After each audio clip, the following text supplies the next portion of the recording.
Bugün Siem Reap'ten countryside turuna gideceğiz. Yani daha doğal tarafa, daha şehir dışına doğru biraz bisiklet süreceğiz bakalım. Bisikletle nerelere gidiliyormuş? Siem Reap'in çevresinde genel halk nasıl yaşıyormuş ona bakacağız.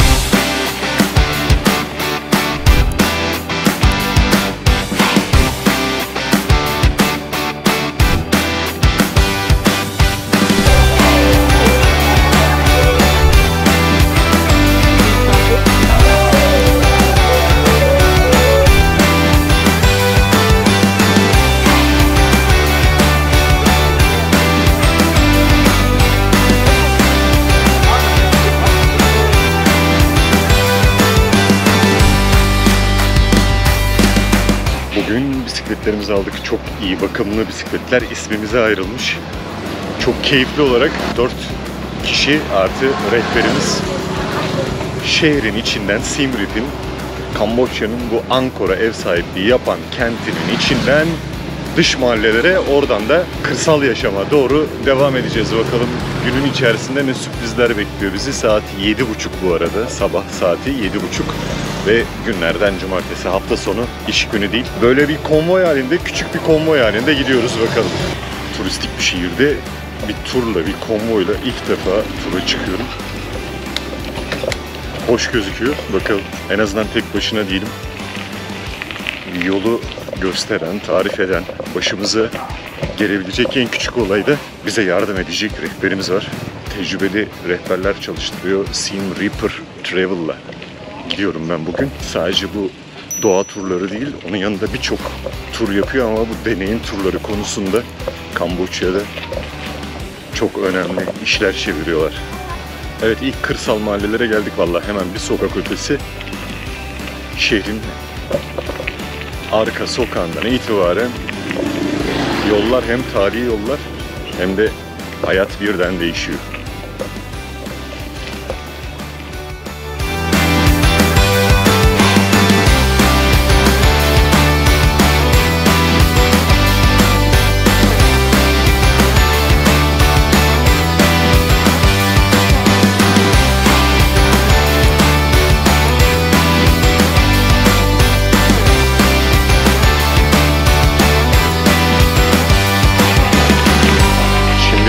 Siem Reap'in dış mahallelerine geldik hafta sonu.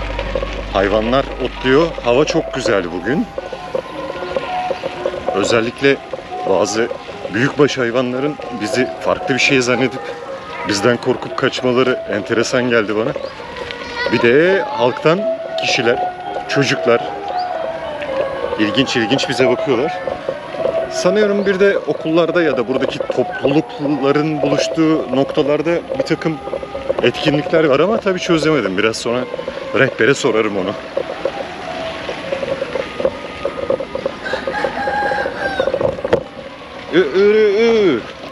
Ve çok keyifli yollar. Bayıldım, daha şu dakikada bayıldım. Evet, burada önemli bir tapınak var. Önemli olup olmadığını bilmiyorum aslında ama büyük bir tapınak var. Bu bölgeye göre büyük bir tapınak. Gördüğüm en azından bu bölgedeki en büyük yapı şu ana kadar.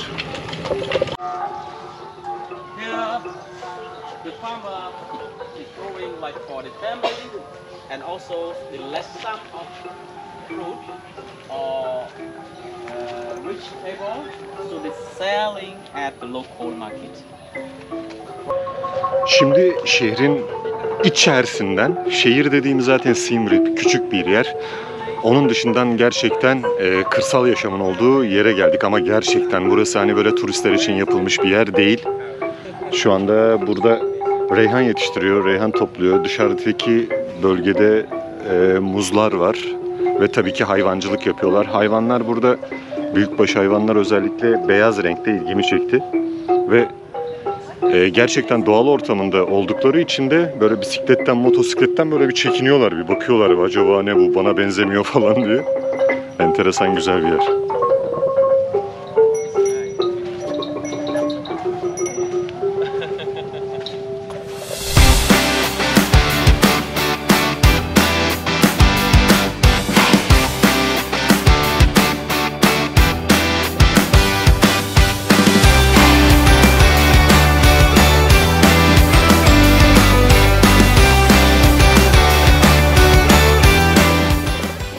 bir araziden gidiyoruz.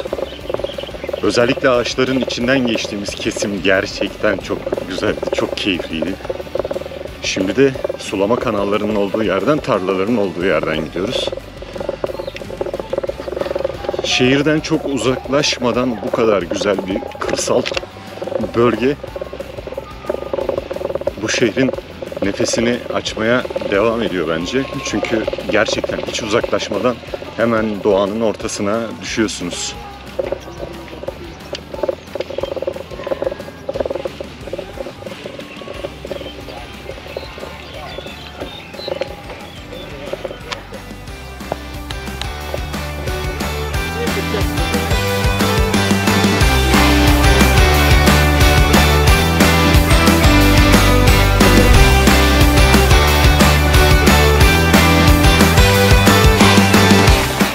Çamurlu alandan geçerken işte artçı olmanın da kötülükleri var. Önümdeki bisiklet durunca ben de durmak zorunda kaldım. Ayağımı yere koyunca da kocaman bir çamurun içine öyle bir girdi ki ayağım, sandaletlerim falan battı, yani battı.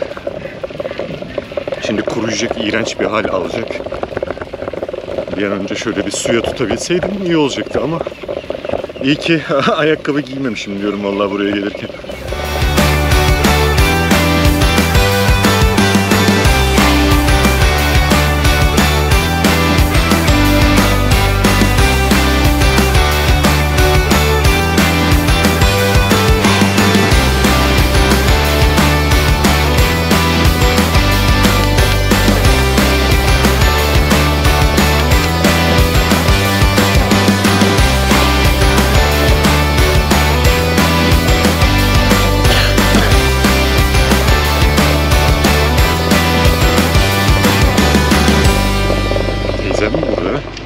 Sanıyorum balık tutuyor. Yani balık tuttuğunu umuyorum. Nefis bir coğrafyada Siem Reap'in arka mahallelerinden girdik ve kırsal kesimine, köylerine doğru devam ediyoruz. Gerçekten benim için değişik bir tecrübe oldu. Bu tip yerlere geldiğimde turistik yerleri görüp işte birkaç mutlaka gezilmesi gereken yerleri gezip daha sonrasında da eğer yine turla geldiysem turun programını uygulayıp bu tip yerleri görme şansı pek yakalayamıyordum. Bu sefer Siem Reaper isimli bir ajantanın burada hem doğa turları yapıyor hem bildiğimiz normal turları, standart turları gerçekleştiriyor. Hem de özel gruplara değişik programlar da yapıyorlar. Bu onlardan bir tanesi. Bir bisiklet turu, yarım gün sürüyor. Daha büyük, uzun olanları da var ama bu gayet yeterli geldi bana. Bunun dışında özellikle eğer Angkor Wat'a gitmeseydim bisikletle sunset turu yapacaktım onlarla. Ama Angkor'a bir daha giriş parası vermek işime gelmedi açıkçası. Bu yüzden de bu güzel ortamda gezmeyi, Ankara'yı nasıl olsa gördük, defalarca gittik ama bu bölgeye ilk defa geliyorum. O yüzden bu çok daha cazip geldi şu anda. Kamboçyalıların, gerçek lokal Kamboçyalıların nasıl yaşadığını tam göreceğiz. Hani şehrin arka sokaklarında ya da ana meydanın etrafında birikmiş sokaklarda gezip işte ben lokal hayatları merak ediyorum değil. Tamamen insanların çiftçilikle uğraştığı, pirinç yetiştirdiği, hayvancılık yaptığı, dinlerini yaşadığı, çocuklarıyla oynadığı, hamaklarda dinlendiği görüntülerin eşliğinde biraz da çamurlara bata çıka, şu ayağımı temizlemem lazım bu arada, harika bir gün geçiriyorum.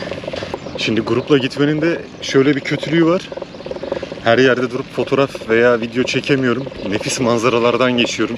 Özellikle şu suların üzerindeki gezen küçük kayıklardaki abiler dikkatimi çekti. Suların üzerinde yine bulunan bu pirinç tarlaları vesaire yetiştiriliyor, çeltik yetiştiriliyor. Onların üzerinde bulunan bazı dinlendikleri, konakladıkları, uyudukları yerler dikkatimi çekti. Onun yanında da küçükbaş, büyükbaş çok değişik, güzel hayvanlar var. Değişik derken bildiğimiz hayvanlar tabii. Keçiydi, inekti, öküzdü vesaire. Ama artık cinsleri mi farklı? Bakışları mı farklı? Yaşadıkları coğrafya zaten farklı. Çok enteresan, çekici geliyor bana. Simaları, tipleri, bakışları, davranışları. Etkileyici. Şöyle biraz hızlanalım o zaman. Madem GoPro ile çekim yapıyoruz. Biraz böyle hem altımızda bir mountain bike var. Çok iyi bir bisiklet bu arada. Bütün bakımları yapılmış zaten. Her turdan sonra hemen şirketin yakınlarında bulunan, ihtiyacı olan bisikletleri şirketin yakınlarında bulunan onarım yerine götürüyorlar. Onun yanında günlük bakımlarını, onarımlarını yine sürekli kendileri yapıyorlar. Bence nefis bir organizasyon yapmışlar. Özellikle Kamboçya'nın bu bölgesinde yapılabilecek en iyi turistik aktivitelerden biri. Hatta turistik demeyelim, aktivitelerden biri.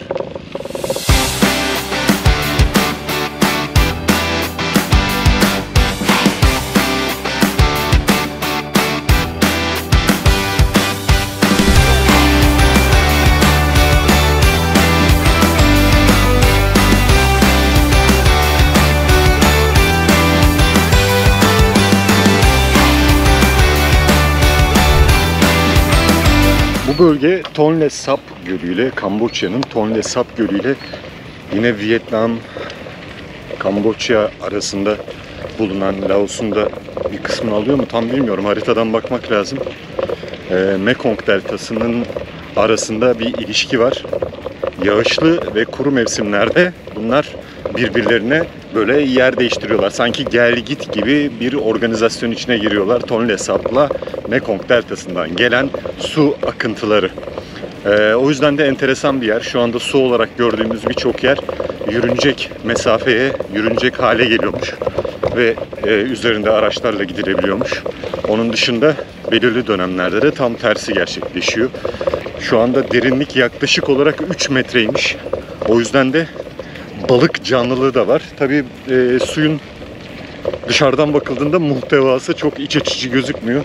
Ama buradan çıkan balıkları da yiyorlar sonuçta. 1 ile 3 kilo arasında değişik smoke fish dedikleri, aynı zamanda bir de catfish dedikleri balıklar çok fazla varmış burada. Ve hem balıkçılıkla hem de işte pirinç ve çeltik tarlalarıyla geçimlerini sürdüren halk da, Kamboçyalılar da burada yaşıyor.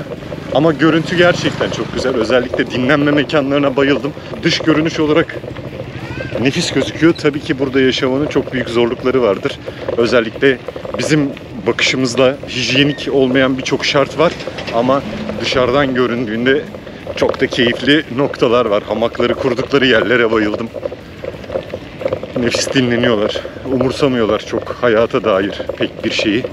O yüzden de keyifli gözüküyor. Ben de keyifliyim. En azından bu nefis bisiklet turunda harika bir ortamda devam ediyoruz. Hadi bakalım şimdi nereye gideceğiz? Daha yerel bir şeyleri tatmaya da gideceğiz. Yani nedir bunlar? Pirinç şarabı gibi, pirinç likörü gibi bir şey tadacağız. Gerçi ben hastayım ve ilaç kullanıyorum. Biraz da efor sarf edince öksürük tutuyor ama yine de şöyle dilimi değdiririm. Nedir? Tadı nasıldır? Organik olarak yapıldığında nasıl oluyor? Biliyorum daha önce içtim ama organik olarak yapıldığında burada nasıl bir farklılık var? Bakmak da istiyorum. Yine bir mantarların yetiştirildiği bir yerden bahsetti. Ama oraya gidecek miyiz tam bilmiyorum. Eğer gidersek zaten videoda size de göstereceğim. Bugün güzel oluyor ya.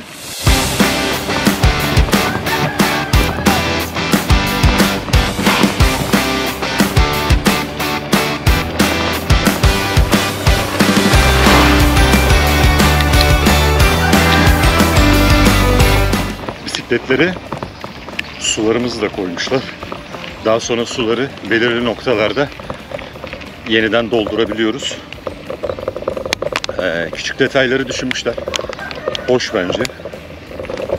Bazen bu küçük detaylar için hem zaman kaybediliyor Hem enerji kaybediliyor hem de memnuniyetsizlik yaratılıyor. Bir etkinlik organizasyonu yapmak, şimdi ben işin içerisinde biri olduğum için söylüyorum, çok keyifli. Ama onun yanında bunu düşünen kişilerin, bunun organizasyonunu yapan kişilerin müşterilere bu hizmetleri verdikten sonra memnuniyeti görmeleri de çok keyifli. İnanılmaz ördek ve kaz var burada. Kovalamasalar bari.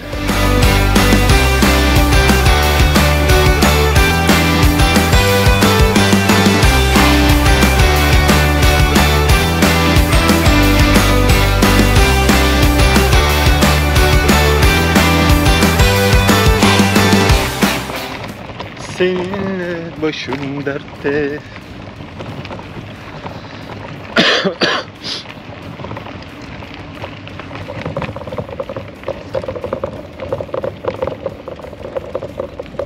Valla Asya'ya geldiğimden beri özellikle bisiklet konusunda bayağı aktivite yapmaya başladım. Dönünce bir bisiklet mi alsam, ne yapsam? Seviyorum da bu işi. Ama bu boy bisiklet bulamıyorum. Hani bazı bisikletlerde rahat da etmiyorum. Tabii ki vardır. Çok özür diliyorum, konuşamıyorum ya.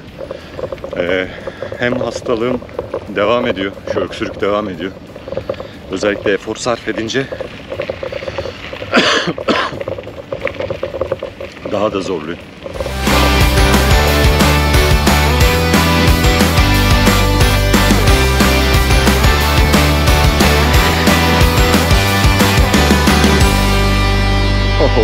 Burada da ortada domuzları var, çamurları gömüyorlar valla.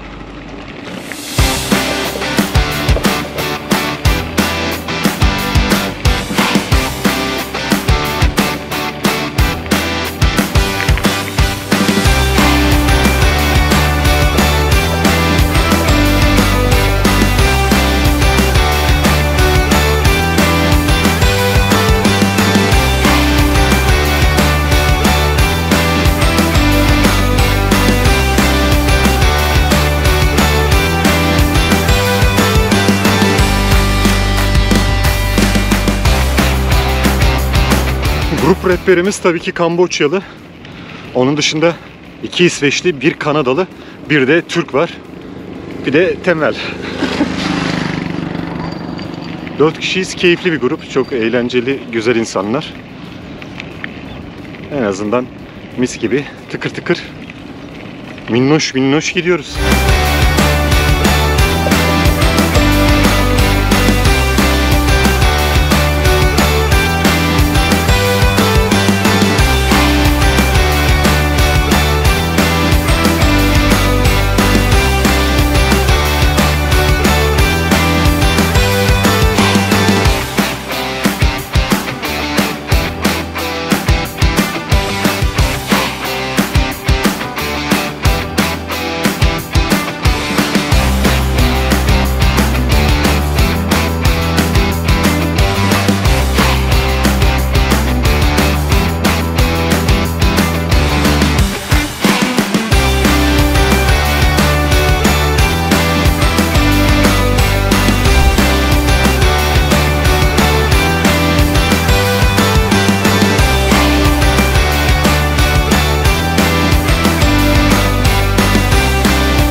Say hello.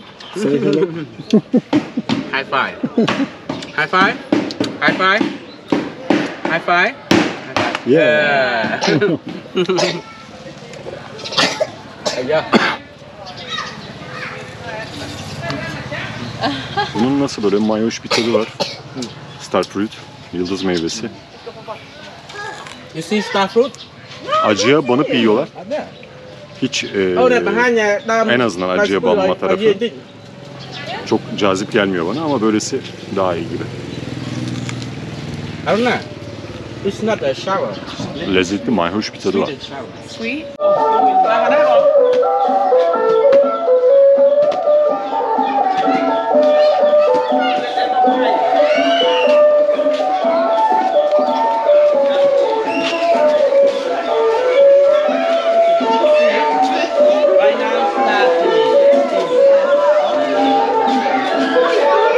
Valla tam tuvalete gitmek zorunda kaldım. Tuvaletten sonra da şurada bir Budist seremonisi başladı. Onu görürken burada neler oluyor çözemedim. Şimdi eğer bulursam neler olduğunu çözeceğiz. Ne olduğunu hala anlamadım ama. They put the compost. Did you know compost? That's the fertilizer. They do the compost. Oo evet, şimdi çözdük. Mantar yetiştiriyorlar. Kültür mantarları ve diğer mantarlar.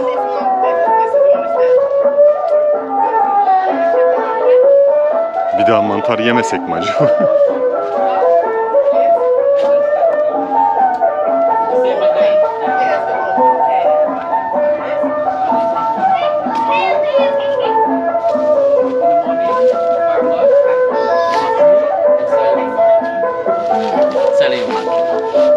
So after finish, so you see black. No use anymore. After no use anymore, they do the compost, the fertilizer. Burası bir mantar çiftliği. Yine bisikletle gezerken gördüğümüz köyün içerisinde bir takım üretimler yapılıyor. İşte mantar da onlardan bir tanesi.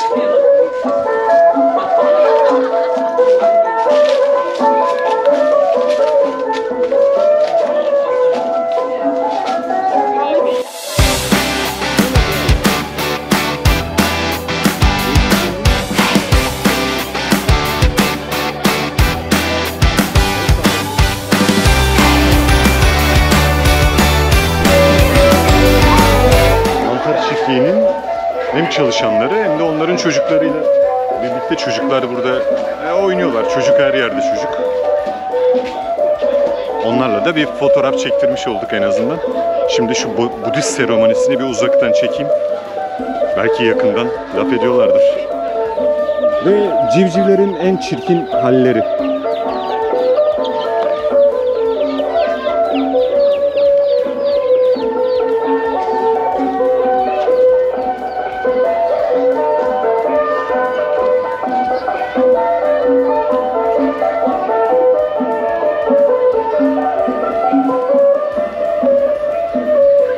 Müzik hiç değişmeden aynı melodide çalıyor gibi geliyor bana. Belki de aynıdır, belki de değişiyordur ama hiç değişmiyor gibi.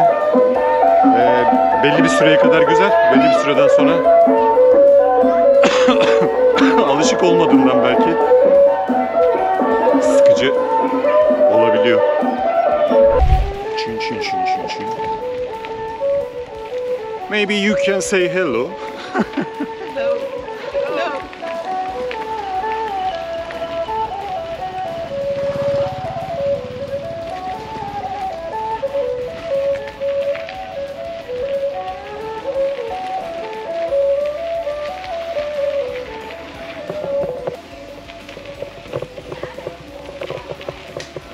Hello guys.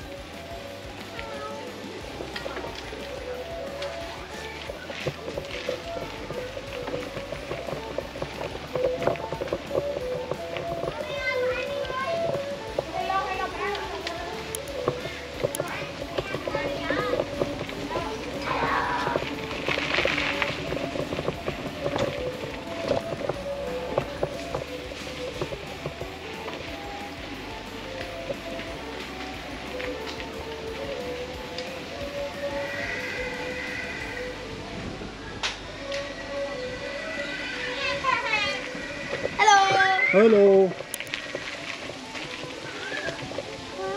Hi.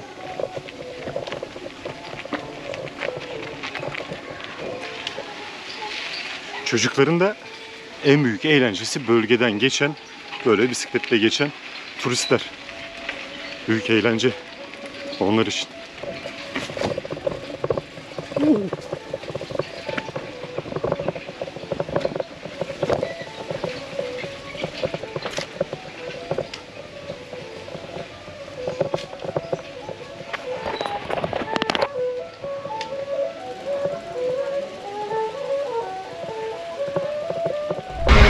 Burası da Siem Reap'te tam bir köy pazarı. Gerçekten köy pazarı, tam köyün içindeyiz. Koku biraz sıkıntı verici olsa da çünkü et ve türevleri de satılıyor. Ve bu sayede de koku bayağı sıkıntı verici bir hal alıyor. Burada hemen yanımda etleri görebilirsiniz arkamda. Çok da çekmek istemiyorum açıkçası. Durmak da çok zor.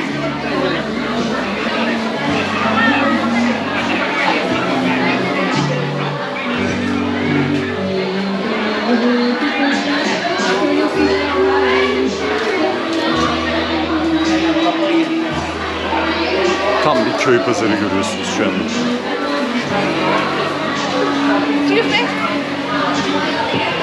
Oh, sorry.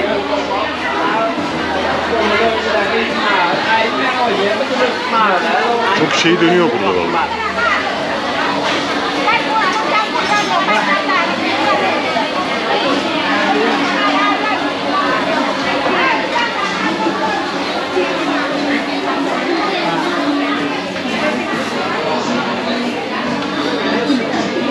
Lại đây mà đem bán không?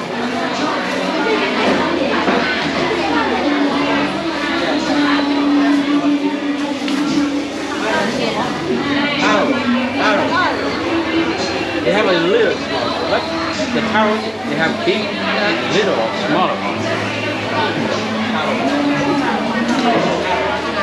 Lokal olmak güzel de kokuya dayanmak kısmı biraz sıkıntı. Özellikle et, balık vesaire gibi canlı hayvanların da olduğu, hatta bunlar artık canlı değil, ölü hayvanları da satıyorlar, parçalamışlar.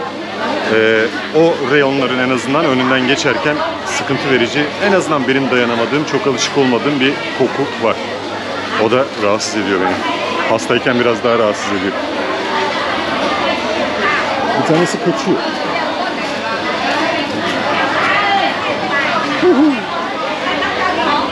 Kaçmaya yelteniyor.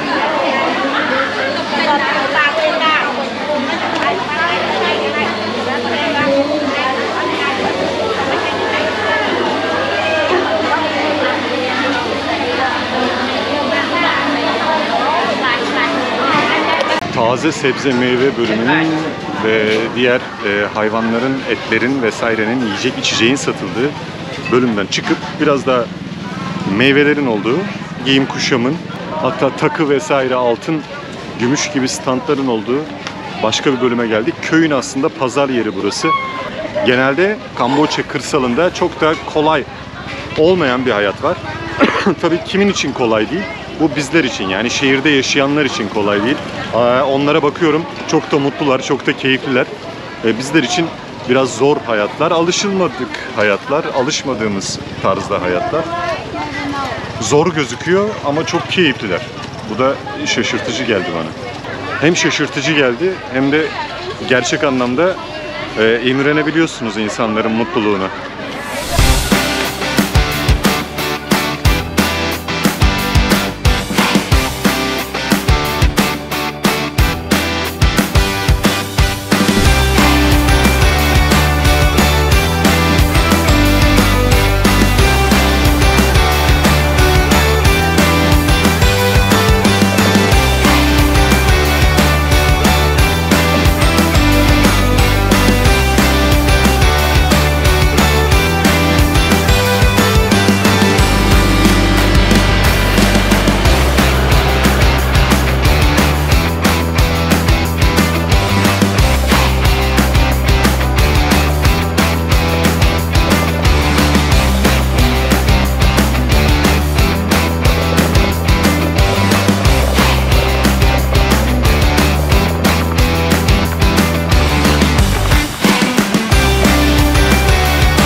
Değişik bir yere daha geldik.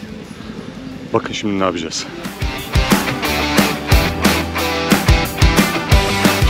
Yes. So, Burada damıtma after the cooking, bir şeyler yapılıyor. Ne yapılıyor? Damıtma pirinç şarabı. Pirinç şarabı mı diyelim? Pirinç kokteyli mi diyelim? Pirinç likörü mü diyelim? Ondan yapılan, yine damıtılarak yapılan. İşte ısıtılıyor, daha sonra burada eziliyor, dövülüyor, damıtılıyor. Sonrasında da bekletiliyor, dinlendiriliyor. Birçok fermente ürünün olduğu gibi.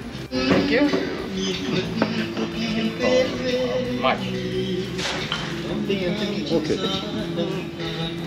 but this one is very sweet.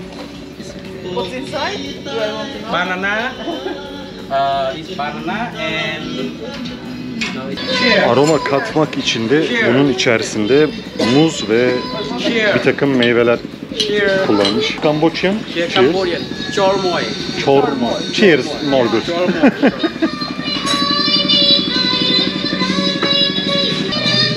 Aa, sert. Biraz aroması iyi değil bence. Değişik. İlaç kullanırken hiç güzel değil. Bakın da o damıtılan içki işte bu hale geliyor. Bir takım meyvelerin içinde aromayla tatlandırılıyor. Çünkü sert ve tadı gerçekten çok içilesi değil. Bir takım meyvelerle bekletilerek karıştırılıp içiliyor. Beğendim mi? Hayır. Ama çok beğenilen, çok da emek sarf edilen özel bir içki. Herkesin denemesi lazım en azından bir defa. Burası aynı zamanda domuz da yetiştiriyor. Domuz yetiştiriciliği de yapıyor. Onlar da oraya dinlenme amaçlı yayılmışlar.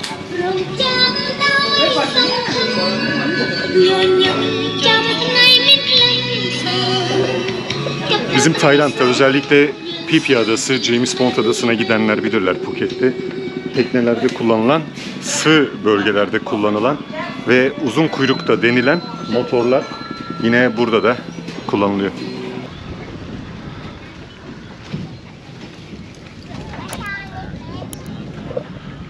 Buraya da böyle hem kahvaltı edilen, hem oturulan, hem serinlenilen, işte bisiklet turunda da gelinilen bir nokta açmışlar. Çocuklar vesaire de yine burada oyunlar oynuyorlar. Kafamızdakini de çıkartalım ki daha rahat edelim.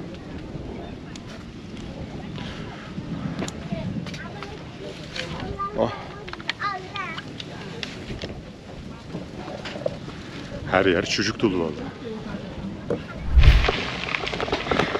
Bugün bayağı değişik yerlere geldik. Pirinçle yapılan bir içkiyi denedik. Mantar yapımını gördük. Halkın pazarına baktık. Şimdi güzel çardaklarda oturduk. Ve şimdi nereye gidiyoruz? Artık turu bitiriyoruz. Akşam olmuyor tabii. Bu yarım günlük bir tur. Ama bu bölgeleri görmek için yapabileceğiniz en iyi aktivitelerden bir tanesi. Bu turda yaşanılan en güzel olaylardan bir tanesi, turda düz yerde gidiyorsunuz. Herhangi bir yokuş çıkıp yokuş inmiyorsunuz. Bu yüzden de çok rahat bir sürüş, keyfi sürüş deneyimi veriyor size. Geçtiğiniz yerler toprak, kırmızı topraklı bir zemin var genelde. Kirli toprak mı deniyor artık ona? Çok da anlamadığım bir konu. Ama daha çok düzeltilmiş. Yağmurdan sonra olsa bile bazı çukurlar var. Ama sonuçta dağ bisikletiyle geziyoruz.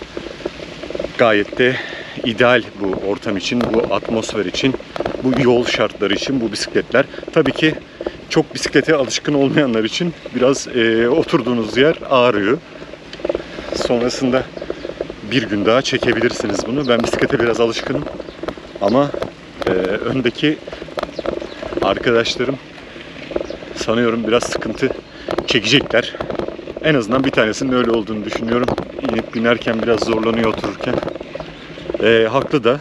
Çünkü alışık olmayan için çok da kolay bir iş değil. Özellikle arazide bisiklet sürmek. Siem Reaper acentasıyla gerçekleştiriyorum bu turu. Çok iyiler gerçekten. Hun isimli bir rehberimiz var. Daha çok bu isimler biliyorsunuz bu bölgede nickname gibi kullanılıyor. Takma isimler olarak kullanılıyor. Gerçek isimleri değil. Ama Hun hem çok bilgili hem güzel İngilizce konuşuyor. Hem esprili hem ilgili. Dediğim gibi birlikte tur yapılacak iyi bir arkadaş. O yüzden de ben gayet memnun kaldım bugünden.